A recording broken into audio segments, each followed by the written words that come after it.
एक तरफ तो वैज्ञानिक मंगल ग्रह पर इंसानों को बसाने की योजना बना रहे हैं, तो दूसरी तरफ वही वैज्ञानिक अब ये दावा कर रहे हैं कि हो सकता है कि मंगल ग्रह पर इंसानों को बसाने का सपना सपना ही रह जाए।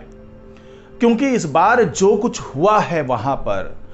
उसने वैज्ञानिकों को डरा दिया है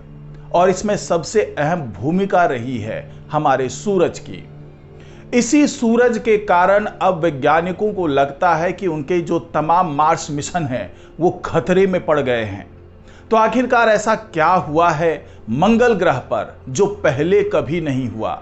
जिसको देखकर वैज्ञानिक इतना डर गए हैं कि उन्हें लगता है कि अब शायद मंगल पर कॉलोनी नहीं बसाया जा सके। नमस्कार, मैं हूं डॉक्टर सुरजीत सिंह। आप देख रहे हैं महाना मिस्ट्री और आपने अगर अभी तक इस चैनल को सब्सक्राइब नहीं किया है तो इस चैनल को सब्सक्राइब कर लीजिए और अगर आपको ये वीडियो अच्छा लगे तो इसको लाइक कीजिए, शेयर कीजिए और कमेंट जरूर कीजिए।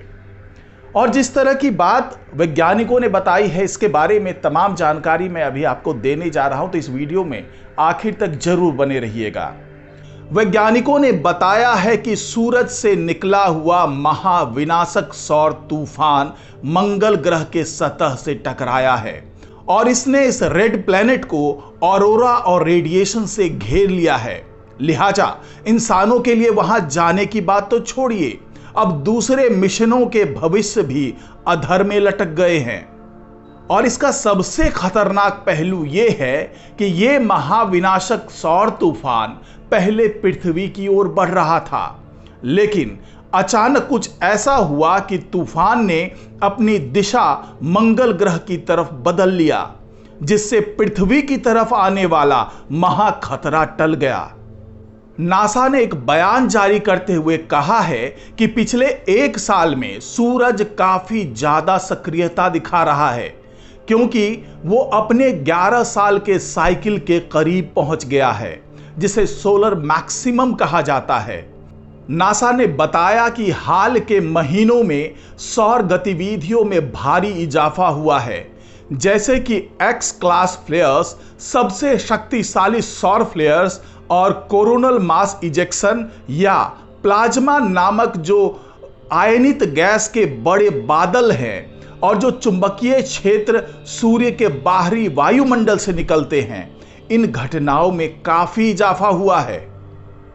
नासा ने बताया कि सूरज से निकले तूफानों की उत्पत्ति सूर्य के धब्बों के एक विशाल समूह से हुई है, जो पहले पृथ्वी की तरफ ही बढ़ रहा था, लेकिन पृथ्वी की तरफ बढ़ रहा सूरज से निकला आग वाला तूफान अचानक से पृथ्वी से मंगल ग्रह की तरफ मुड़ गया।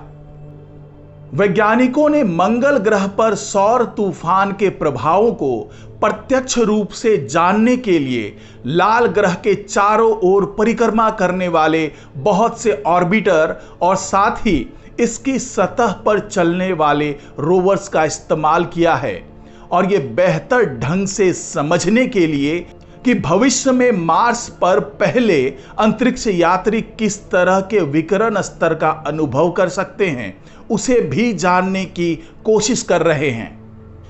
नासा ने बताया कि सूरज से जो सोलर स्टॉर्म निकला था वो अत्यधिक भयंकर तूफान था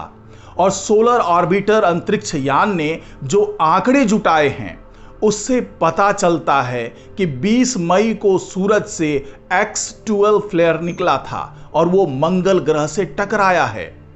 इस विशाल X12 फ्लेयर ने एक्सरे और गामा किरणों को मंगल की ओर काफी तेज रफ्तार से भेजा और फ्लेयर के फौरन बाद एक कोरोनल मास इजेक्शन जारी हुआ, जिसने लाल ग्रह की दिशा में रेडिएशन को फेंक दिया। वैज्ञानिकों ने आगे बताया कि एक्सरे और गामा किरणें प्रकाश की गति से यात्रा करती हुई पहले मंगल पर पहुंची, उसके बाद दसियों मिनट के भीतर रेडिएशन के कण भी पहुंचने लगे।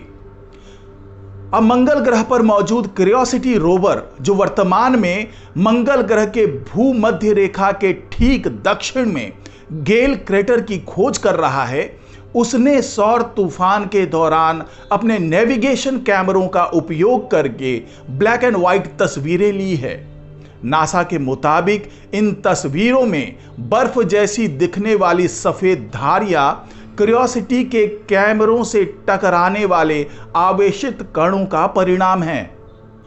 नासा ने बताया कि सौर कणों से निकलने वाली ऊर्जा इतनी मजबूत थी कि मंगल ओडिसी ऑर्बिटर पर लगा स्टार कैमरा, जो ग्रह के चक्कर लगाते समय जांच को दिशा देने में मदद करता है, वो कुछ समय के लिए बंद हो गया था। हालांकि अच्छी बात यह रही कि अंतरिक्ष यान 1 घंटे के भीतर कैमरे को फिर से चालू करने में सक्षम हो गया।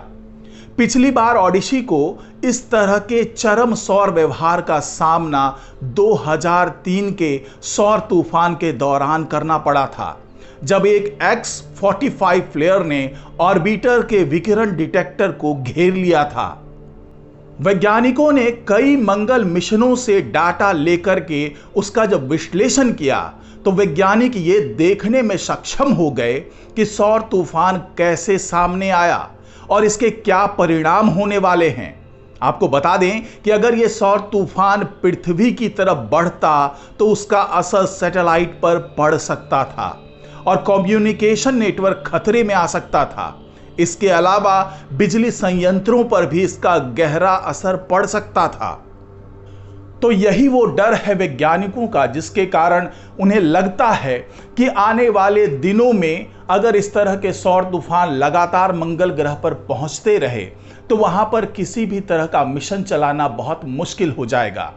क्योंकि पृथ्वी की अगर बात कर लें तो यहां पर सौर तूफानों से बचने के लिए इसका एक वायुमंडल है, एक आवरण है, इसके ऊपर आयनोस्फीयर है, या फिर हम बात करें ओजोन लेयर्स की तो वो है, इसका मैग्नेटिक स्फीयर है, जो मैग्नेटोस्फीयर है वो है, मैग्नेटिक फील्ड है पृथ्वी के पास। लेकिन मंगल ग्रह पर ये सब चीजें बहुत आंशिक तौर पर है, इसलिए जो सोलर फ्लेयर्स निकलते हैं, जो सोलर विंड निकलता है, उसको रोक पाने में मंगल ग्रह बहुत ही कम तरीके से रोक पाता है, यानी उसमें अक्षम है, वो पूरी तरीके से इनको रोक नहीं पाता है। इसलिए मंगल ग्रह पर जब आने वाले दिनों में इंसानों की बस्ती बसाने की कोशिश की जाएगी तो इस तरह के सोलर स्टॉर्म उसकी राह में बाधा बन सकते हैं। तो आज की रिपोर्ट में फिलहाल इतना ही। नमस्कार।